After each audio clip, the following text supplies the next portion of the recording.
Welcome to another episode of Angels, Positivity, and Love. Incredible guests the world over with fascinating insights. They've all been through some sort of transformative journey. They're helping others. Could be a New York Times bestseller, best-selling author, guest on Oprah's Super Soul Sunday, Super Soul 100 teacher, White House doctor or physician to the US president. We also have another doctor who's doing refugee camps or just disaster recovery relief worldwide, 7 places at once, whether it's war, famine, hurricane, and so on. And we've got a ton of healers, again, from maybe 25 countries. We're booked into September of 2025 right now. We're approaching 500,000 channel views. Please share this, though. Like, subscribe, comment where you will. Emojis count. We're a super small show, and it's your participation and your getting the word out that helps us grow. With that, I'll mention one last thing. We have a huge guest footprint for a totally invisible small show that's growing and with unlimited room for growth. And that's simply because we offer the opportunity for guests off camera, on camera to take steps with angels, Native American chiefs, you name it. Many guests do so, some don't. We're totally cool with however it rolls. And today we have a very special guest, super seasoned, wildly intuitive, plugged in, a channel, author, healer, like 9 other titles. She's been around the block, knows her stuff. She's coming to us from Western Massachusetts, but she does spend some time in Florida. Hope Fitzgerald is well named. She's hope for us all. She keeps it real. She was just at Mount Shasta doing an event there. She'll tell us about that in a little bit. I'd just like to welcome Hope to the show again. Super seasoned, well-known individual. Hope, thank you very much for being on Angels, Positivity, and Love.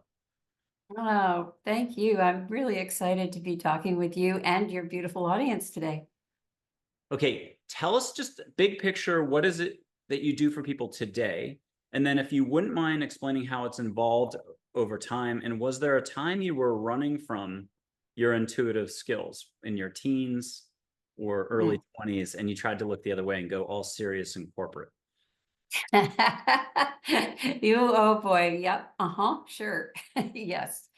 Well, what I do for people today, I do a variety of things, but to boil it down, I, number one, teach the infinity wave to people, and that is an energetic that came to me in a series of visions in 2010, meant to help us stay in love and compassion. And when we're in love and compassion, we're in a state of flow. When we're in a state of flow, we are much better at handling change. So I can go down that alley with you at some point if you want to know more about that.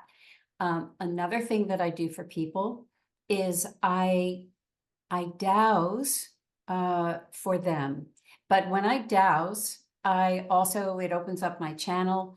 And so we don't have to stick to just yes and no questions. We get guided how to go and very, very quickly get to the nucleus of a problem or an issue, and we can unpack it and figure out lots and lots of things about it. And the third thing that I do is I offer channeled meditations, mostly for free, several a month. I offer, a wide range of activities. I interview people as well, and I do these trips every year, if not twice a year, somewhere in the world. And that's a whole other way to really learn how to be with the natural world and how to learn how to communicate with it, and how it can feed us as well as the other way around. So yeah, so that's kind of the basket at the moment. Okay, we're going to get to childhood or teenage years or your early 20s, young adult in a second. But how is like listening itself opening the line of communication available to each human right now? Can you just remind us that we all have that ability to slow down, and this is what you teach essentially? Absolutely. It took me a long time to recognize that there was a voice that was always there, but it was just so drowned out, maybe by other noises. And also maybe I just wasn't allowing myself to tune into it as a voice of authority, really. So I love to help people learn how to find that, how to listen for that voice or those words, because it could be different voices depending on the person. One way I do that is by teaching dowsing. So what is dowsing? There are very many dowsing tools, but there's pendulums, there are L rods, there are bobbers, there's all kinds of stuff. But basically, those are tools to help us understand that when we're asking a question and we get an answer, it's showing up in the device, in the rods or whatever, but it's also being said in the head. There's some place where we are receiving that yes or no, or maybe, or whatever it is. And so for me, it's a really good way to start that communication and start being able to build the relationship. Because like any relationship, it's going to take time. It's going to, how much do I trust? Maybe I only trust 10% at the beginning, but that grows over time as it gets proven out. So I just find that for me, dowsing is a very direct and relatively easy way to start that whole mechanism going. Lots of people use different tools. I'm not putting any other tool down. I also use, cards and I Ching and various other things. But for me, excuse me, dowsing is very direct. And so that's one way. The other thing is that when we allow ourselves to be quiet, and this is no brilliant thing. I mean, everybody says this, but it's so true. And it was just demonstrated when we were in Mount Shasta. We just got quiet. And nowadays, getting quiet is a luxury. It really is a luxury. It's not to be able to carve time out just to be still, and especially to be still in a natural environment. Even if that's just a tiny little patch of grass, in your yard, it's with your shoes off and your feet exposed to the earth. It's essential. We have this relationship with the natural world that is largely cut off because of how quickly we move and how little we acknowledge that relationship.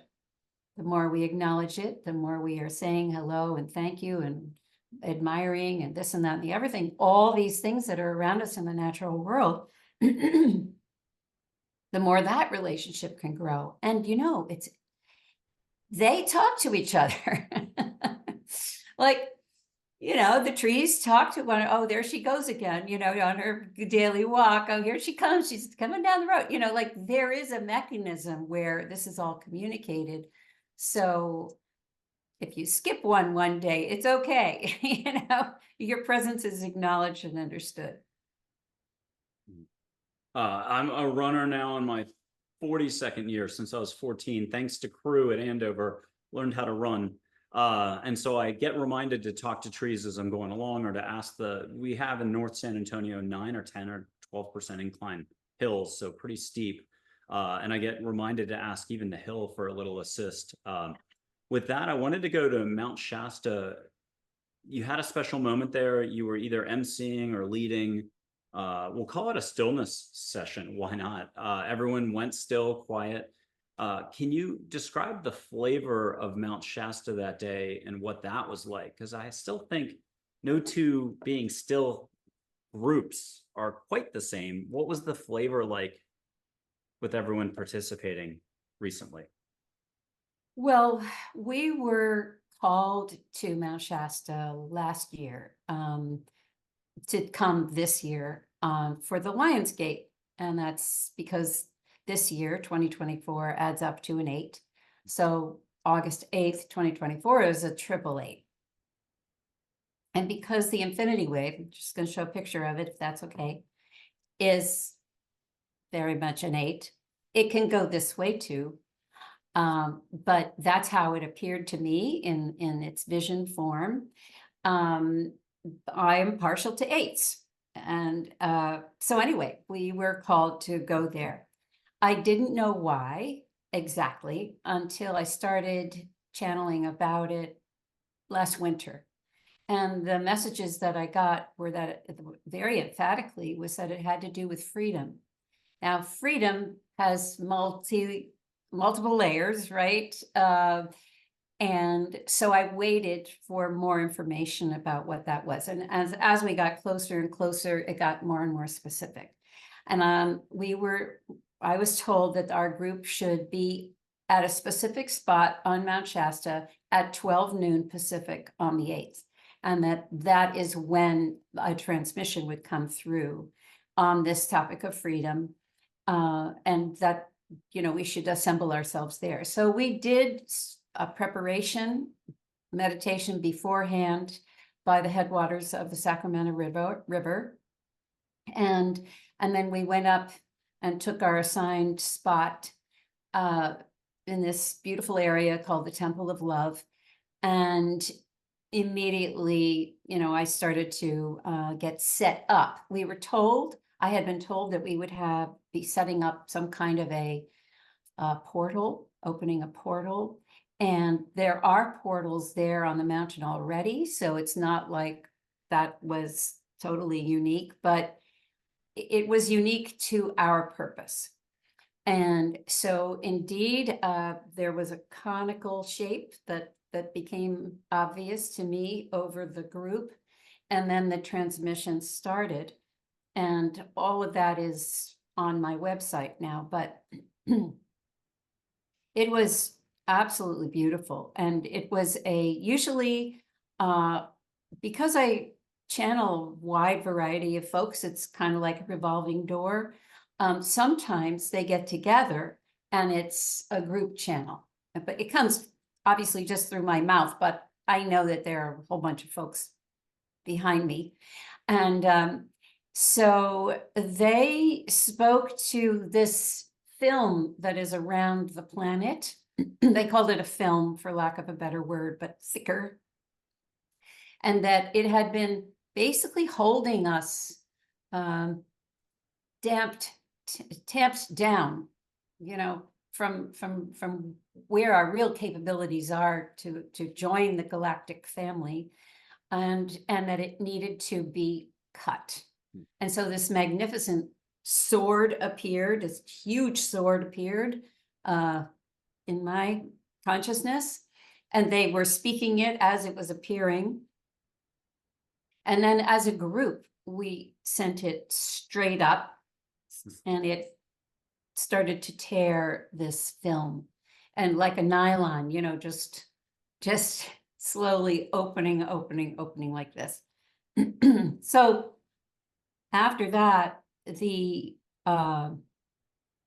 I was told to have everybody open their eyes. There were about 30 of us that day, and go around to each person because they were coming through my eyes directly into each person's eyes to deliver a personal transmission for the fact that they showed up, that they came, they made a big effort. It's not that easy to get to Mount Shasta. And they were such a dedicated group of people. So each person got this transmission. And then we were in silence for a little bit, and then we did an interaction with the rock wall structure where we were.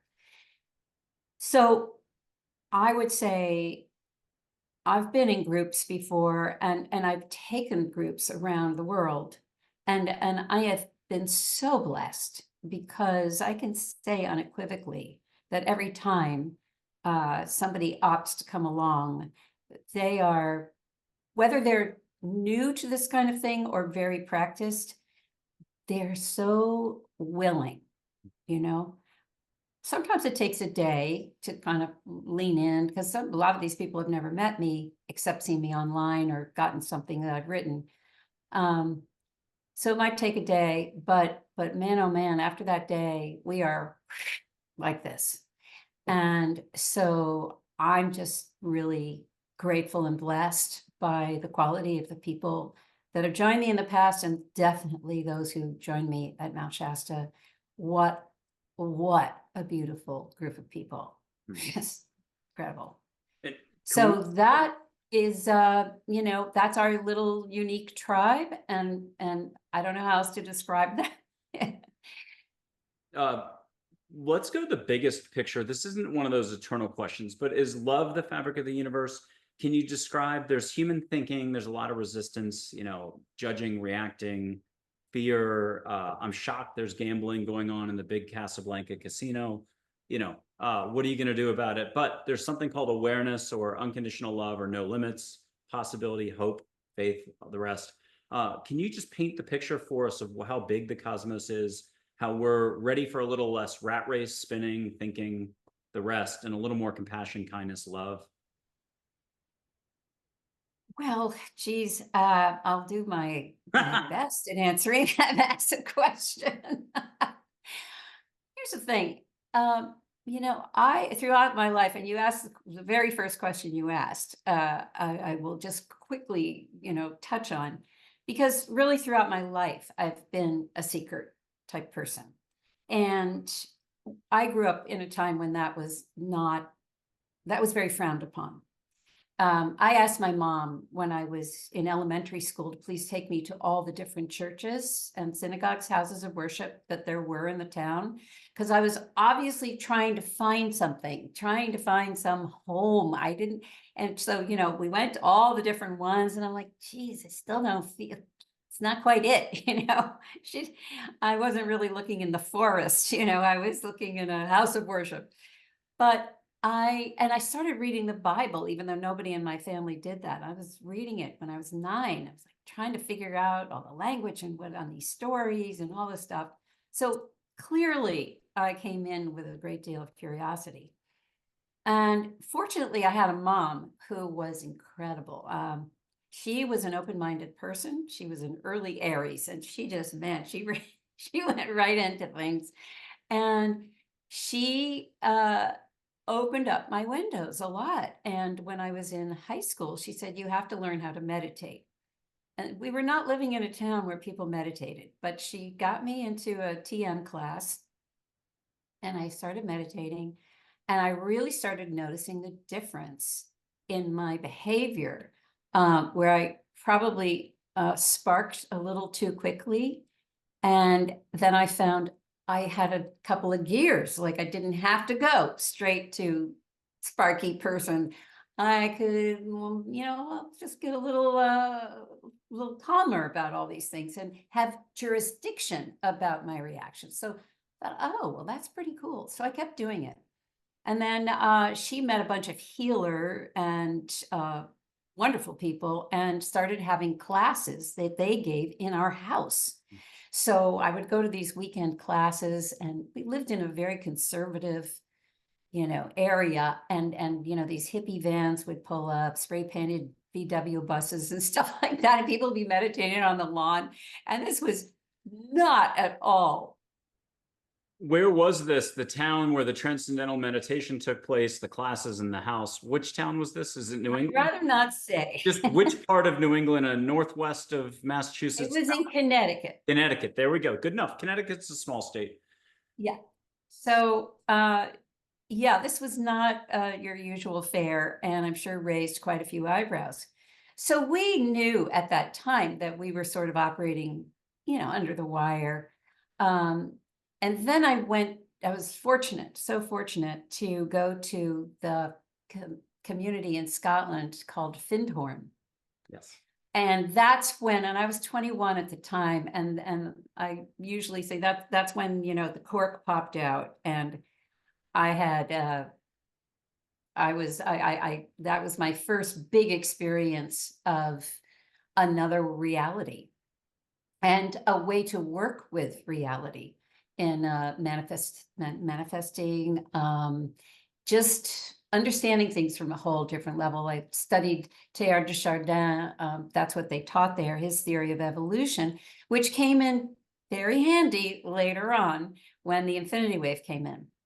But I came back from that mind expanding experience and I was so excited about life and all these new ways of thinking about life, and and I had already tested the manifestation stuff, and it had worked. And so of course I wanted to tell my friends, and I went to try to tell my friends, and I got the, ooh, what's wrong with her kind of thing. And so I just shut my mouth. And I shut my mouth for a number of years. And then I went to graduate school.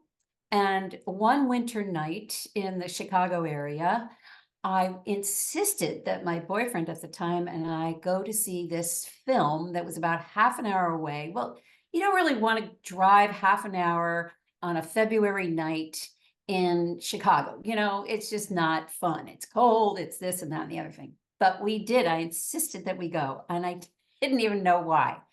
And it was a little film called My Dinner with Andre. And there was one other person in the theater with us. And we're watching this film, and I kept saying to my boyfriend, that guy looks so familiar. And this was Andre Gregory. And he's like, I said, well, I know we were in acting school. So I said, well, you know, I know I've seen him in something. What has he been in? Like, I've never seen him before. You know, okay. And you get towards the end of the film, and here are these two, you know, talking big heads on the screen. And Andre Gregory starts talking about being at Findhorn and doing this work detail, because you always worked every day. You had specific jobs you could sign up for, of putting these big stones on top of the new octagonal building that was a community building. Well, I did that too. I put the rocks up there. And that only happened for a short amount of time. And then I realized that I had had lunch with Andre Gregory. He was sitting opposite me in the mess hall, and not very talkative, I might add. I tried to engage him. I didn't know who he was, and I'm just trying to, you know, be friendly. Yeah. So then I realized, here's this giant face talking about all this wild stuff at this community, you know, and all the other things that he had been doing. And I realized maybe I could loosen up just a little bit. So then I took I said, okay, if somebody asks me or is curious about anything about spirituality, I will just share my piece. Okay, so that's that background, and that answers that first question. Now, speed ahead. So I then studied so many different philosophies, so many different healing techniques, so many different teachers. I didn't read a novel for decades because I was always reading some spiritual or psychological or philosophical book. That was all I was interested in. And so, you know, there are many ways to experience this cosmos. And all of it, until the visions came in with the infinity wave, all of it was, even though I was very willing, I found that I didn't know the difference. In retrospect, I could see that I was still mostly in my head. Mostly in my head. I loved all the ideas. I put them into practice. So I engaged on an emotional level for sure. But when the wave came in and reality started to really skew, and I started to see through things, and I started to understand how pliable everything really is, and get a view from a much loftier place, and by the way, when that happens, it's no matter how much you know, it's unsettling. It's unsettling to jump off the cliff or be pushed off the cliff, whichever way you want to look at it. And yeah. So from that new vantage point, I can answer the question a little differently than I would have beforehand. Yes, love. Yes, compassion. I've been introduced to Creator. I've been introduced to a being named Zechariah, who describes, I'm going to say him, but you know, but Zechariah described himself as sitting at the right hand of Creator. And creator will have a creative, and creator isn't even the right word or term. It's really a creative force. So I would always, after this whole happened, and as world started to change and shift and blah, blah, blah, I started calling it creator force, because it really is a force. And so let's say like an impulse of creation happens, then Zekiah takes that impulse and turns it into sound. And then the sound goes out, and then there's another way that it turns into geometry, and then there's another way that turns into something material. But so Zekiah kind of catches that initial pulse. And so sound is ubiquitous in creation. And what's traveling on that sound? Well, I'll tell you what the wave is in a little more detail, and then I just think that's what it is. That's what's traveling, that's what's binding the whole thing together. So the wave, when it came in these three visions, the first one was a giant wave showing up in my living room as I was standing there walking across it. And this giant wave had a kind of byline underneath it and said, this giant wave represents a push of evolution that is coming to the planet and anchor in at the end of the year. So that this was 2010, it would anchor in at the end of 2011. And if we learned how to surf it or swim it, we'd do better than if we resisted. And then that wave turned on its side. So it looked like the barrel, you're a surfer, so you come through the barrel. So kind of like a letter C, just perched like that, like that Japanese famous block print. And it said, this one was interesting. It said, as the water moves away from the shore and deepens into the seabed to create the power to make the crest, that's the physics of it. You should leave your book learning, leave all your knowledge on the shore, go to the earth, go to the seabed, go to the earth and the wisdom keepers of the earth for your knowledge. And then mix that with this incoming, whatever this incoming push of evolution was. And then that letter C just turned into a figure eight of flowing water, like the one I showed you like this.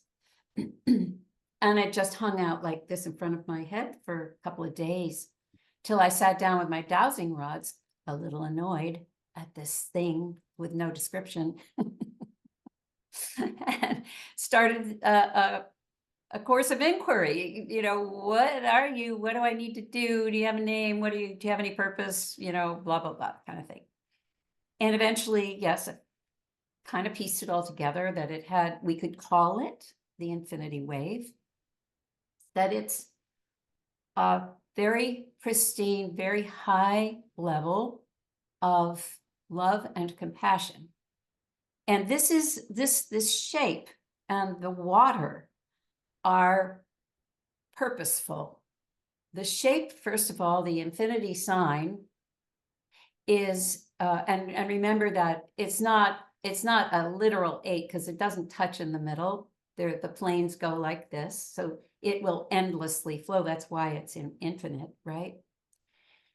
That shape, that geometry already has a tremendous amount of meaning and expression. People have used it for centuries in healing and various reasons. It's very powerful, and it's above, as above, so below. It's perfect balance. If you turn it on its side, it's so many things already in the geometry. And then you add the water, and the water represents a lot of things, not just that we flow, but that resistance melts away with water, right? With that kind of, and water itself is conscious. and water itself could be, the element that connects everything outside our world as well. Water is everywhere. It's in space. It's everywhere. So water is a kind of like God thing. It's pretty amazing, water. So we have this design, we have this shape, and we have this water element. And it's a 10th dimensional, so I was told, frequency. So this is a metaphor. This is just something for us to take something huge and give us a symbol that we can hang on to, but we can also use it.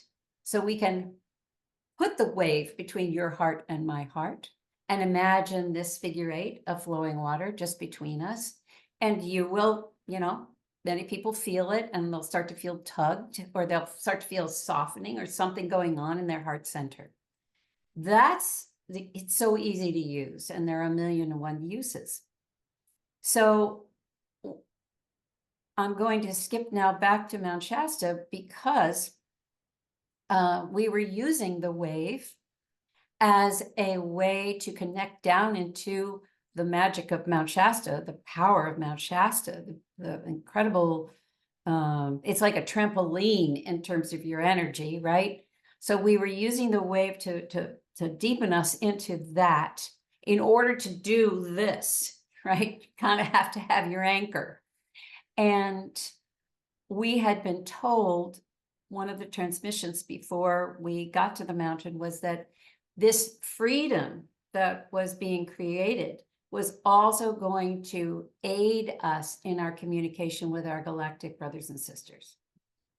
So this was truly freedom for the planet, not just physically, but mentally, emotionally, spiritually, galactically, as well. So I think I've covered all the bases here, except that I understand that there are universes behind the universe. My master guide is a universe behind the universe, and the other thing I'll say is that when you start to get into 10th dimensional love and compassion, those are beyond our emotional selves. They're so pristine, they're so fine that they're not how we normally experience love and compassion as a human being on 3D Earth. They're like crystalline. It's hard to explain. But what happens is when we invite the wave into our living experience, whether it's just to put it in our own bodies or with somebody else or with rocks, trees, plants, etc., that 10th dimensional vibration comes and meets our 3D vibration, and it lifts it up. Now, where it goes, nobody knows. How far, how high, it doesn't matter. But it has the effect of elevating the 3D experience. And you start to get a sense of being a little bit suspended and not locked in and not with a ceiling, like we are in 3D. You get the sense of being suspended and with a higher purview to what's going on. And that when you're having a conversation with somebody, maybe a tough conversation, and you bring the wave in, just silently, you bring it in, all of a sudden that conversation lifts up. You can feel a little more humor in it. You can feel people aren't so entrenched. It's incredibly magical that way. So when we talk about if love is the fabric of the universe, we would have to qualify what level of love and what level of compassion and what level of gratitude and what level of all those things, because there's a pristine version of all of them. And so I can't answer for sure, but I don't know. I think they're a pristine version of those is probably what's holding us together. Okay, I'm gonna do in a second. I'm gonna do in a second just 2 quotes from Winnie the Pooh, maybe 3, and Gary Zukav, and then get you going again in some new direction. But we'll shake things up a little. I'll do what I do in every show. I'll blow a little sage. I gotta light it first. People across 2 screens. It doesn't matter if you're Germany, Tokyo, and it's 2031. It's really what will you allow for daily. Right now, it's a little sage smoke. We did this before the show. We know it works. You just set your intent, ask the universe angels to get you out of your head into your heart. Leave your eyes on the smoke. If you want to shut your eyes, and it's better that way, do it. Hope, are you ready? I'm going to light some sage. Okay. Oh, and I gotta get a good flame here. Hold on. Oh, and one dad joke. That's what I was trying to remember this whole time. Okay. Where in a hospital is the worst place to play hide and seek? You'd think after the last 3 or 4 years, everybody knows this joke, and doctors and nurses certainly don't. Where in a hospital is the worst place to play hide and seek? Where? In the ICU. If you're laughing, you're letting go. If you're breathing, you're letting go. And definitely if you're smiling, you're letting go. Hope's letting go.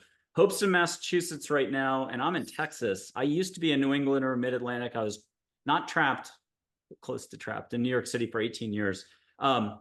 What are you getting, Hope, right now? You got some sage? Okay. Any flowers by any chance? I should have said flowers, should have said ocean. If you get anything else, let us know.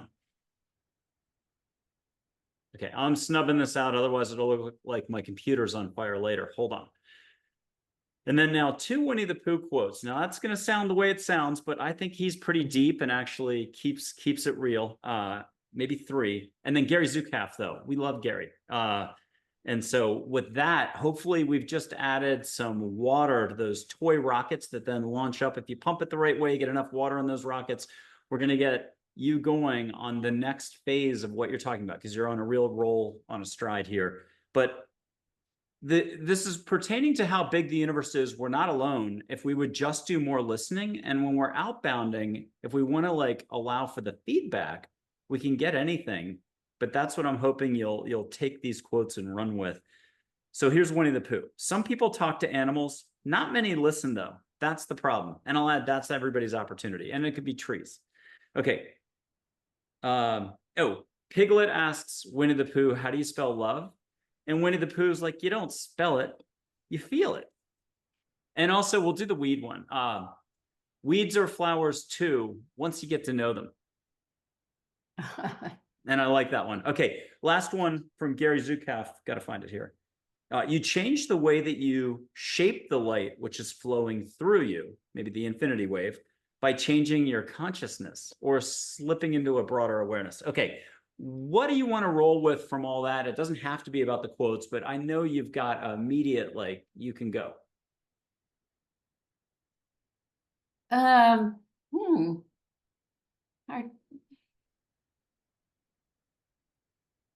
Gotta see what was the what was the second Winnie the Pooh quote? Sure.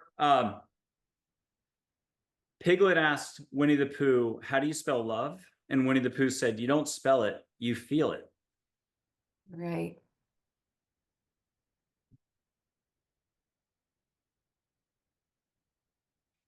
One of the things that the infinity wave, I'm gonna take it down this way.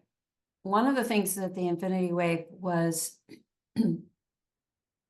taught me at the very beginning, and by the way, you know, when I dowsed about what this thing was, and then of course I asked, well, what am I supposed to do with it?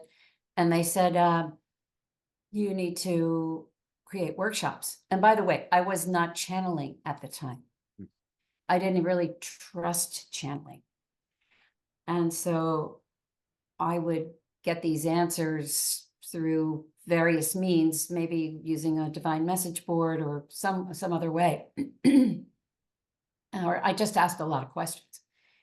And I was like, I don't want to do that. I don't want to teach about this figure 8 made of flowing water, because I don't know what it is. And I have been a teacher in my life. I've been a lot of things, a producer, a performer, a blah, blah, blah, blah, blah. And, you know, I'm a well-prepared person when I do those things. I have to know a little bit about what I'm talking about to teach those things. And I don't know what the heck this is. And they said, well, that's what you're supposed to do. And I wrestled with it, and you know, when you're being given a task by source, spirit, God, universe, whatever you want to call it, ultimately you don't say no. So I said yes very reluctantly and got very afraid. And because I didn't want to look like a fool, and I didn't know what I was doing, and I was being asked to walk blindfolded and completely trust.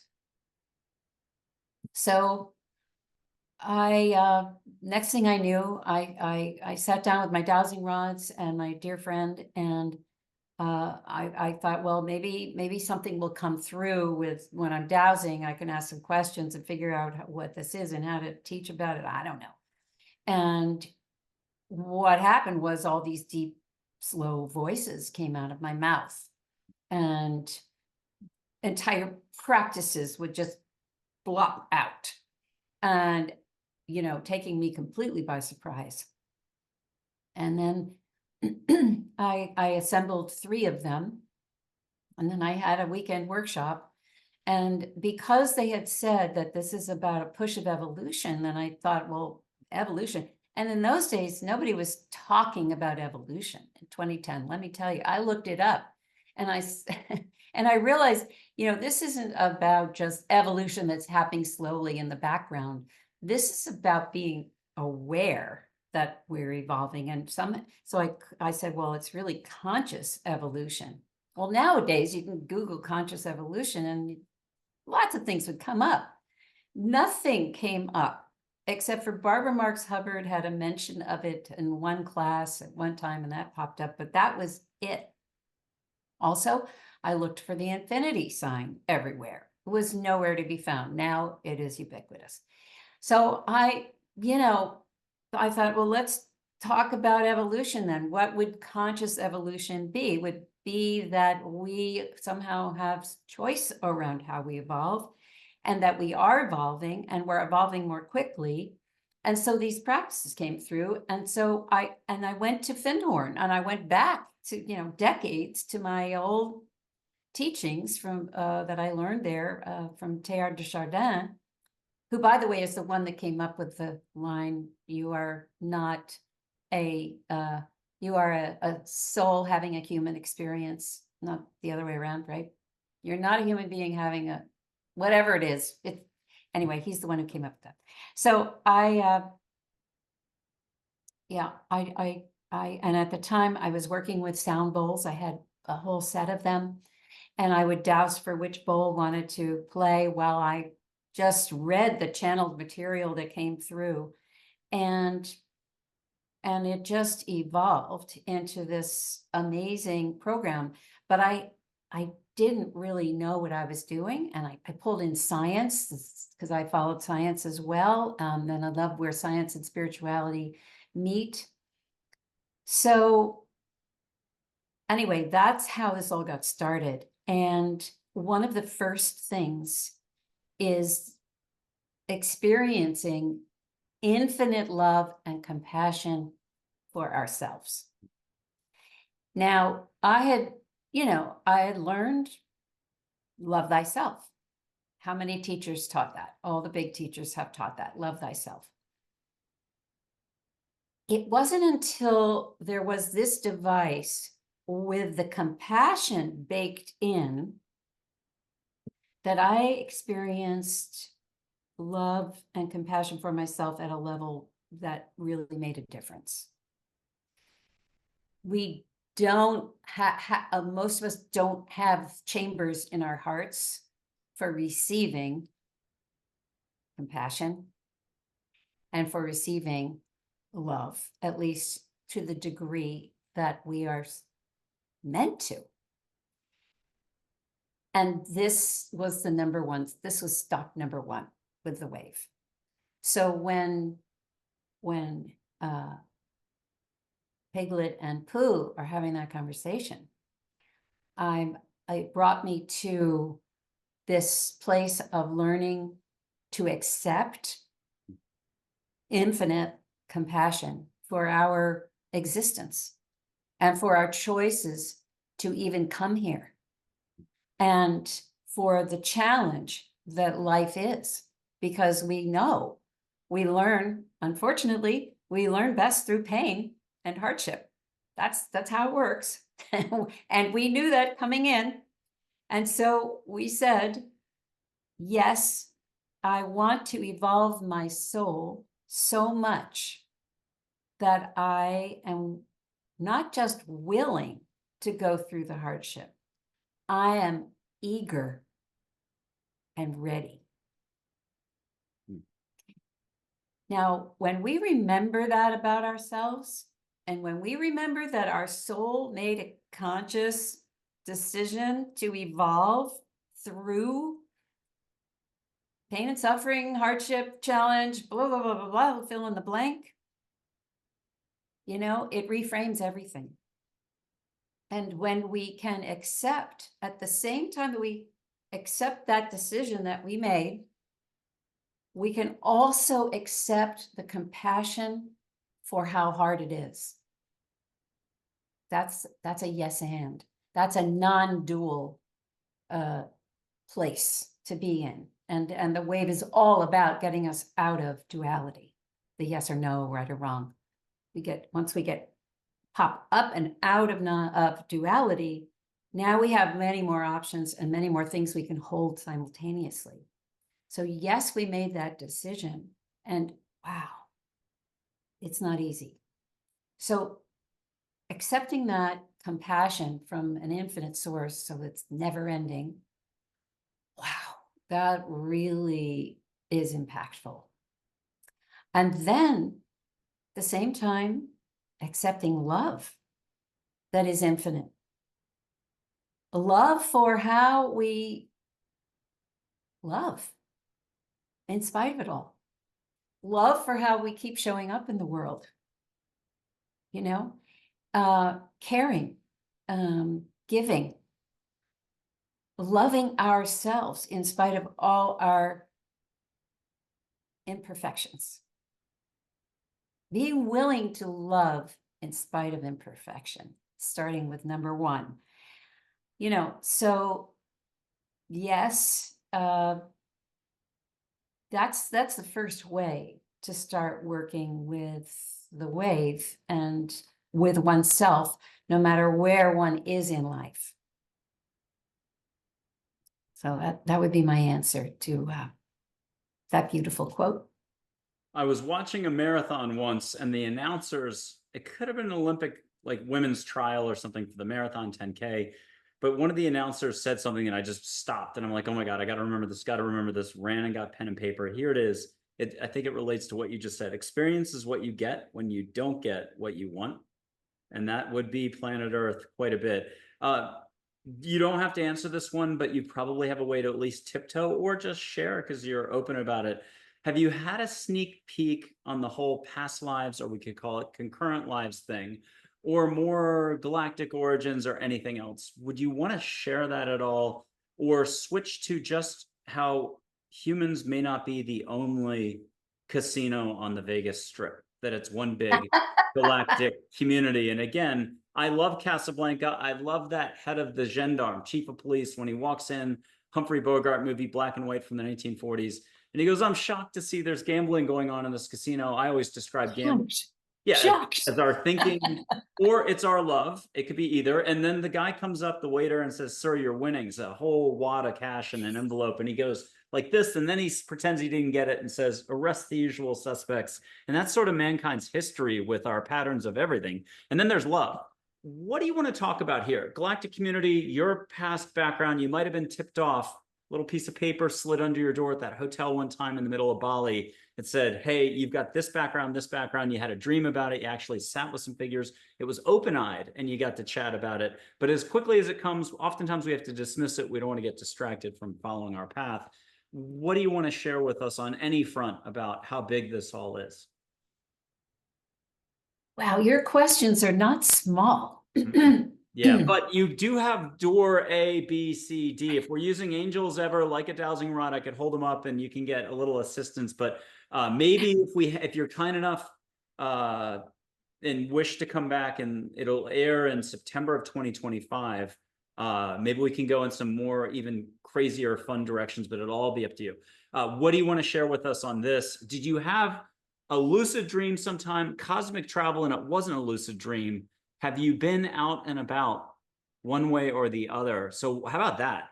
Where did you get to go? And we've had like Marilyn Hughes released it already on our Spotify. It's not till May 18th of 2025, but it's already up on Spotify. I don't say no if the person's like, hey, I'll put it on my channel right now, and they got a bigger audience. What are you going to do? But she's traveled all over, and I think she calls it's out of body experiencing, and there's remote viewers who do it, and there's a lot of different ways to say it. But the bottom line is your passport gets a lot of ink stamps in it. How many ink stamps do you have in that passport? Geez, I don't know. I've had a couple of out-of-body experiences for sure. And I don't even know how to qualify anymore because when I start to channel, I'm not really here then. I'm over here somewhere and I'm connected. My experience of channeling is that I go up to meet the intelligence, whoever it is, whatever it is that wants to speak at that particular time. So that happens, often. I've had some out-of-body experiences where I'm several where I'm really out in space, often meeting with other masters and stuff like that. I kind of take that as a standard operating procedure. In terms of past lives, yes, I have been introduced to several. I don't often speak about them because they reveal certain things, and so I think I'm not going to go down How that about this? road. I'll throw out three I've been giving because I've never asked, but I got one angel who always volunteers them, and she's one of my business managers. I'll throw out three to see if you can just come up with one that you'll mention. It might only be 10 words, and I'll show you how easy this is. During World War II, German merchant marine guy named Hans who drowned in the Mediterranean, so it wasn't a successful crossing on that one. David Fuller, I don't know if I got that. I have to write everything down. David Fuller in Germany in the 1860s, trauma healing, but I was legit, touch people's heads. And let me make up, one more, I'm not making it up, but I'm pulling from a bunch. Woman and childbearing moment, if I said that right, sock in the mouth. And then I didn't make it, the baby lived, and that was in America. And so those are my three. I know you might add an extra sentence or two. I went quick. There's got to be one that's not innocuous. They're all important. And think of it this way. How about the one where you brought in that skill for today's experience? Because it could be just your curiosity, your drive that allowed you to mix the science, the acting, the this, the that, and it allowed you, it's the propulsion again, the propellant. Which one now might you just, thin ice, bail a second, you get I'll tell you one that I had. Okay. One is I was the only child of an Egyptian king. And I'm not saying it was the primary Egyptian king. There seemed to be several of these kingdoms. And my mother had died either in childbirth or at a very young age. So I was raised by my father to learn the matters of state. I was kept in the so-called domicile, the palace or whatever it was, under heavy surveillance, protection, all the time. So it was kind of lonely. Didn't grow up normally, had a very good relationship with my father. My father was a very magnanimous king, and people loved him. And he had a lot of advisors, male advisors. And anyway, so when I was about 16, he died suddenly, leaving me in the head, the leadership position. But I wasn't ready yet for that. And I floundered. I was very afraid. All the advisors would tell me what to do. And I just didn't have the spine, so to speak. And what started to happen was there were some battles, skirmishes, and other territories, and they started to impinge on us. We had a drought, so we didn't have enough grain for everybody. So there would started to be a lot of unrest where there had been just peace in the kingdom. My father was a strong man, so nobody would encroach on the border, so everything was fine. But once I was there, of course, we looked like a weakened state, and then we had this drought. So I eventually we were invaded, and they scurried me underground through these long stone tunnels to a kind of room where I would be safe. But they never came and got me. And I died there. Oh boy. Now, the reason why I actually looked into this lifetime was because I was suddenly, out of nowhere, compelled to go to Egypt. It happened in mid-November 2012, and I was in Egypt with a group by 1 month later. The whole idea was to be in Egypt at December 12th, 2012, right? And I went with this group. And our very first stop, we started in Aswan, which is where the Temple of Isis is. So got there, went to sleep, woke up, got on a boat, went to the Temple of Isis. First stop. The man I went with, the leader of the group, was a channeler, and he was meeting 30 of us, many from Japan, all over the place. And he turned to me and he said, "You have lost something which can be found in this temple." And I don't know the guy very well, so I was like, okay, I don't know, I'm looking at all the hieroglyphs. I'm like, I don't know what I lost, but okay. Well, so I go into if you know how the chambers are, okay, so these are long temples, and the geometry of the temples is very purposeful. And as you approach the front of the temple, that's the most powerful place. So in terms of geometry, everything points to the altar room, everything. And the same thing is true of cathedrals, old cathedrals in Europe and all of that. The geometry takes the energy and focuses it in that spot. So I'm walking down the center of the columns are like massive. These things are massive. And I wander into the altar room, and the altar room is not very big. It's about the size of the room behind me. And in the middle, much like that, there's an altar stone. And about that size, and a little higher, but about that size. So you couldn't hide behind it. In other words, you could part of your body would be seen.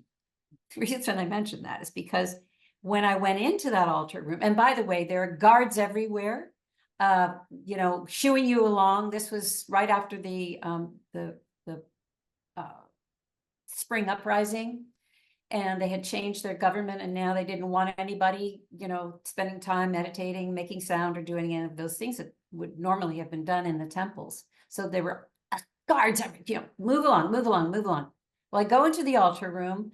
There are 2 Japanese women from our tour, and there's the man, and he says, "This is where you'll find it." And so I went to the far side of the altar stone, and I suddenly sank to my knees. And I had a red backpack, and I took it off and I put it in front of me on the ground. And suddenly my arm shoots up in the air like this, and I hear 2 things. I hear a high bell, like somebody went ding, like that. And I start to make that sound for some reason. the next thing I know, I hear, welcome home, all is forgiven. Now, then I burst into tears. I have no idea why I'm in Egypt, except here I am, and I'm bawling my eyes out on the floor of the temple behind the altar stone. And I kept humming, I kept toning that sound, you know, and anyway, one of the Japanese ladies, I found out later, took a picture of me. And you know how when you take a picture in energy, everything's very wavy like this? She took more than one picture. They're all like that. You can see my red backpack. You cannot see me. I'm not in the picture. So I had and afterwards I asked the leader, and I said, well, did you make that sound? That bell? He goes, no, I heard it though. I don't know where that sound came from. So after that, I went to have a past life regression to try to understand my connection with Egypt. That was a brilliant story. I love it. And we're going to get back to like a more formal show and wrapping up, and you're going to steer us as a show host and everything else you've done. You know how to close out with, you know, maybe daily reminders of allowing more, ditching the thinking, 7% less thinking a day. I wanted to offer up one more incense chance, but I'm not going to light anything. No sage. And I don't normally get to do this unless it's somebody I've chatted with a lot and then they're a guest on the show. But I'm going to put up one angel photo. Her name is Charlotte. She might have been Nefertiti back in ancient Egypt. For Europeans and New Zealanders, she'll pulse, so you can see movement in the thing. You don't have to ask her any questions or anything, but you probably privately can start having a conversation with her right now. What she can do is bring in an ancient Egyptian incense smell that's got like 9 ingredients, 6 of which we'd never have today. You can't buy this on Amazon. Even if you went to Egypt, you're not going to be able to go hit a vendor at the bazaar and pick this up. If you want to catch the incense smell, my only advice for folks at home, breathe through the mouth. It's like turning up the 1970s, those block stereos that we had. Turn up the volume a little, so see the shoulders heave-ho. And then use the schnoggin, even if you're stuffed up. Angels, the universe, light beings, galactic beings can bring you the incense from the old days. And then that's it for the whole thing. Did you already start smelling some ancient Egyptian incense the second we started talking about it? Or Hope, am I crossing any boundaries here? Or am I okay? That's our last crazy thing on the show. I have a sense of very fresh, very fresh. Like something Egyptian and something like I can't even define it, honestly. Okay. But something is something and something happened. So it wasn't a waste of like, yeah, thank you. No. Very like the freshest air you would ever want to smell.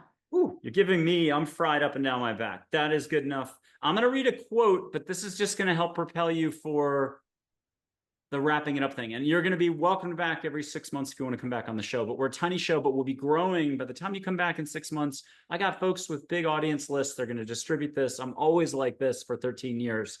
You never know when things take off a little bit. Okay, here are 2 quotes. Everything is made of light. Duh.